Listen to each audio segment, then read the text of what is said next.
Hey everyone, I'm Allison and I'm a certified Optavia coach, and I'm making this video to talk about some tips for food prep. I'm going to focus on a couple of vegetables today because I don't want this video to be super long. But I'm just going to talk about some easy ways to keep it simple because especially in the beginning of your journey, it is always best to keep it simple. Certainly if you can continue doing that, everybody's happy. So we're going to talk today about bell peppers and kale. This is lacinato kale. So I've got everything out here. I got my cutting board, my knives. I have a couple of bowls. One is for the food that I'm gonna cook. One of them is for the waste pieces, like the middle of these bell peppers. And the tips that I'm gonna be sharing are ones that you may already be doing. My background, I have a professional cooking background. I've cooked for people privately. Health and food combination has always been my passion. So naturally, health coaching was a really good fit. So here we go. I don't want this video to be super long and I gotta do it in one take because if I prepped over and over, I would have way too many vegetables. So anyways, we get started with the kale at first. So kale is a really awesome vegetable. It's versatile. You can do it raw in a salad. You can saute it, which is our favorite way to do it. The other point of this video is to showcase that in the spirit of keeping things simple, having prepped vegetables like this, bell pepper, kale, broccoli, these are just 3 examples, is one of the best ways to just keep it simple. Because when you're ready to make your lean and green, you just pull out your scale, mine's right here, keep it handy, you pull out your scale, you have your cooked proteins in your fridge along with these vegetables, whatever it is that you have as your favorites and that you want to have handy. And then you just add them to your bowl, clicking tear, that 0 button between additions. So it just keeps it nice and simple. You have your 3 greens and your protein done. If you have any condiments or healthy fats that are necessary that day, just make sure that you're tracking that and that you're on top of your amounts. So I want to go ahead and break this guy down. So kale, back to kale. This is lacinato kale. It's just a really nice organic sturdy kale. I found that kale for some people can be a little mysterious. People are like, oh my God, it's so like dark and green and hearty. And it is, but it's also full of tons of nutrients. So the way that you can approach this guy, I bundle all the leaves up, lay it down, grab your knife, and remember to always protect your fingers. You see a lot of professional chefs doing this because you use your knuckles as a guide. This isn't a knife skills class, but just a little side note. And you just go right through your kale. This isn't the only way to do it, it's just the way that we do it because it tends to be more versatile that way. It cooks really evenly. Then you have these stems, but don't get rid of these just yet. I put all of these into the bowl for washing. Then I turn back to the thicker end of the stems. And all of this right here is still super good to use. So I just spend a little bit of time in ripping these off and then put the rib guy into the bowl that is gonna go into the compost. So it doesn't take long at all. You just take those off and then I'll take this to the sink, give it a rinse, and then we just simply saute it over here on the stove. So now what I'm gonna do is saute the kale. So I've rinsed it, drained it, and I have a pan that's nice and hot and ready to go. So you're just gonna need a tong and a place to put it once it's done cooking because again, this is part of our make ahead prep. So once it's done, we're gonna cool it and it's gonna go in the fridge so that when you're ready to make your lean and green, this is already ready to go. So hot pan. Cameron is here for supervision.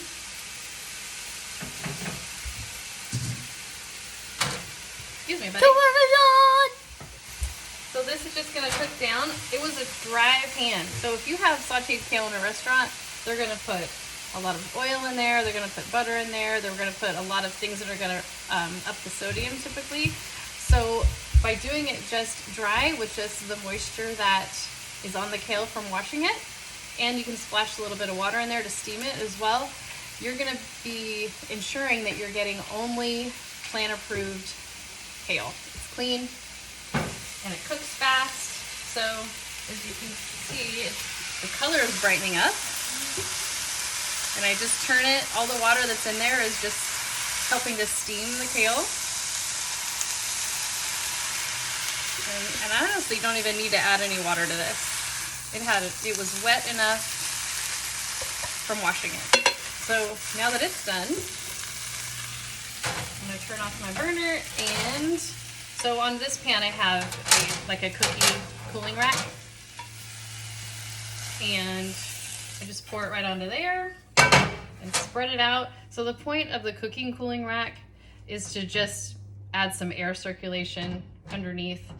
And if there was extra liquid in here, it would keep it separated from that. So that is it. So I just let it sit there and cool for a little while. Once it's cooled off, you scoop it all together or pack it into a container, and then it can live in your fridge. Or if you're ready to have your lean and green right now, you can start the weighing process on your scale with your proteins and your other greens. You could even use this for all 3 of your greens. I happen to love kale, so the idea of that to me is amazing. So yeah, then we're gonna do bell peppers next.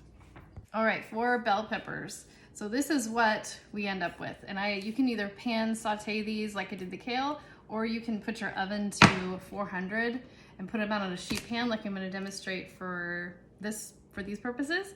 And they'll turn out in much the same way. So that, again, lives in our fridge for when our lean and green time comes around, and we can just pull it out, weigh it out, and we're good to go. So we need a sheet pan. I like to use these silicone Silpat baking sheets. Keeps your pans nice, and things don't stick to it. So for bell pepper, I like to cut the top off, cut the bottom off, and then I cut around the middle, leaving those ribs inside. So then you just have this guy, goes into that compost bowl with the kale ribs. The top, you're just gonna cut around it, throw the stem in the compost, and I transfer these to a baking sheet. These guys I will usually just like cut an X through them and get some nice triangles. That's what I did for the ones that are finished there. Move into the pan. Here's the bottom. And then I'll do the same thing with the green one. So with this, here they are. When we do this at home, this is covered in bell peppers, which is what this turned into. So this is 6 bell peppers, which is gonna be a lot of greens for your lean and green. So yeah, I'm gonna put this in the oven, again at 400. And then again, there's nothing added to them. You're gonna toss them about halfway through. They're gonna start to get these beautiful charred colorings on them. Let them cool, and then you can package them up just like you did the kale.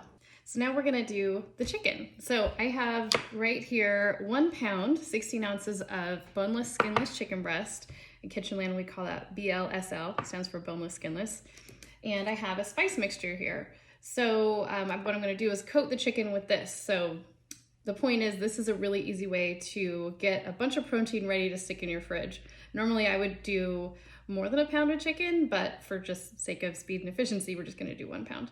So this is gonna cook down to 2 leaners, okay? So, and in here I have a spice mixture of cumin, oregano, dried oregano, and chili powder. And I know because I measured out the amount of spices for each one, that this is gonna cover 2.5 condiments dispersed between 2 leaners.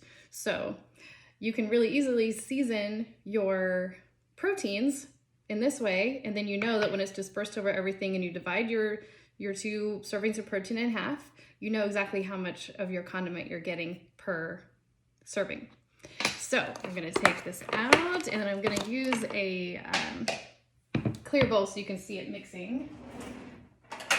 Get a knife out, and what I like to do is cut each chicken, but they're pretty good size, right? They're pretty, they're big. This is about the size of a leaner once it is gonna be cooked. But for cooking purposes, I like to go ahead and cut mine in half. So you have 2 pieces each, and this one's on a little bit of the smaller side, but I'm gonna cut it anyway.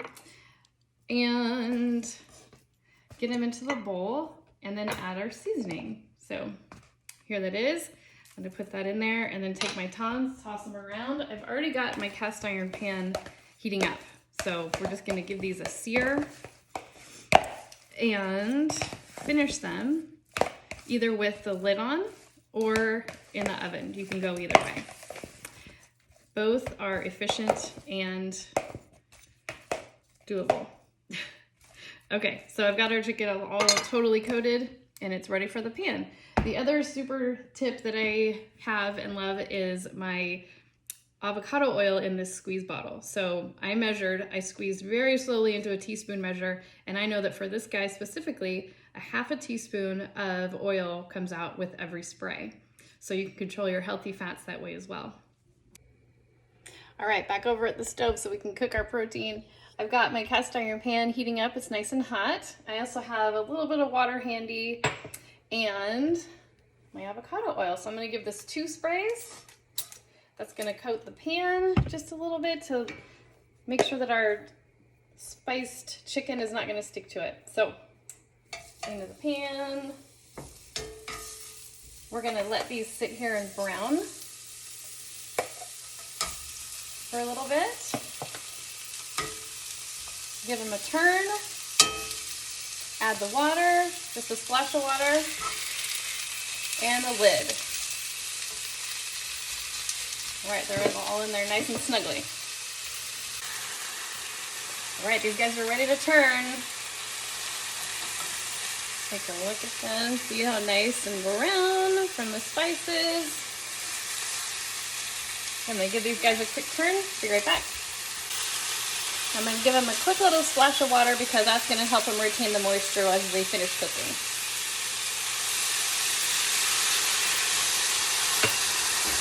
Turn down the heat to low. Add a lid.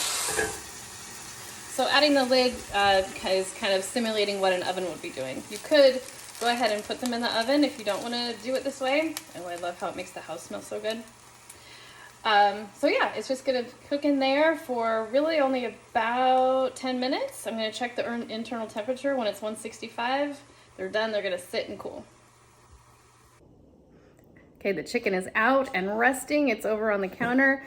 So now we're gonna walk through building a really easy, quick, lean and green using everything that we've prepped. And we're gonna model this as if everything has been in the fridge and it's time to eat. You don't have a lot of time. So you get your scale out, you get a plate out, and you bring out your ingredients to make your lean and green. And it's super easy because they're already done. But I wanna share a tip first. It's right over my shoulder right here. This is a list I have taped to my backsplash, and it's all of our favorite approved vegetables that we use for our lean and greens. So it makes it even quicker. You don't have to get your binder out. As much as we love having that binder handy, this is like a quick little cheat sheet. So I can just look over my shoulder, how much zucchini, how much kale, how much tomato, it's all right there. So if you have those things prepped and in your fridge, they are ready and waiting for you. So here we go. We have the chicken out. I apologize, you can't really see it because, oh, there we go. Yeah, so spaghetti squash. I have roasted, prepped, cooled, in the fridge waiting for me. We're using up the rest of our tomatoes from our garden. Oh, they're so yummy and pretty, and it's the start of fall, so we're enjoying the last of them. I have some broccoli, and then I have this beautiful chicken that we just made. So I have my scale out, I have a plate on it, I'm setting it to 0. No, you can't see it. I have it set to 0. Boop. So it is ready for food. So we're gonna do our 3 greens. Let's do some broccoli. And because I have my list right over my shoulder and I use broccoli a lot, I know that broccoli is 2.7 ounces. Ooh, that was too much. 2.7. Then I'm gonna hit the tear button. That brings it all back to 0. Now it's 0. I'm gonna add our spaghetti squash. And where'd my tongs go? Spaghetti squash is, look, I'm gonna check, because it's been a while since I did spaghetti squash. 2.7. Hello, oven. 2.7, little bit more. Bing, 2.7. Hit tear again, brings it back to 0. And then I'm going to add our lovely garden tomatoes. Tomatoes are 3.17. So hopefully your scale has that second decimal point on it. And remember, we love, love, love using a scale. Always use a scale over cup measures because you're gonna get a much more accurate reading on how much of your green and protein you're getting and better results. So All right, back to 0. Tomatoes is 3.17, so I'm adding those guys on. Oh my gosh, that's perfect, amazing. Just like I've done this a few times.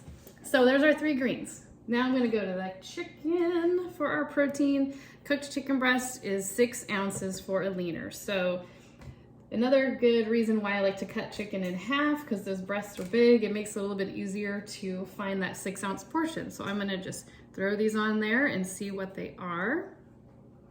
6.9, I'll pick one that's a little bit smaller. 6.5, is there one that's a little bit smaller? I could just cut a piece off of one of these too. Yep, and that's what I'm gonna have to do. Okay, and just like that, 6 ounces even. There it is. All right, that's ready for me. Now all I have to do is heat it up and enjoy my lean and green. I hope you really enjoyed watching my suggestions and tips. Hopefully you were inspired and got something valuable out of it for your food prep plans, because my goal was to really help give you some ideas and show that cooking does not need to be complicated or take a long time. We even have lots of no-cook lean and green options that you can keep on hand, like canned tuna, cottage cheese, fresh spinach and romaine for salads, cucumbers, tomatoes, so many possibilities, and something for any cooking comfort level. So if you have any questions, always reach out to your coach, because they will have suggestions to help you find what works for your likes and your needs. So happy, healthy cooking, and I wish you all the best on your journey.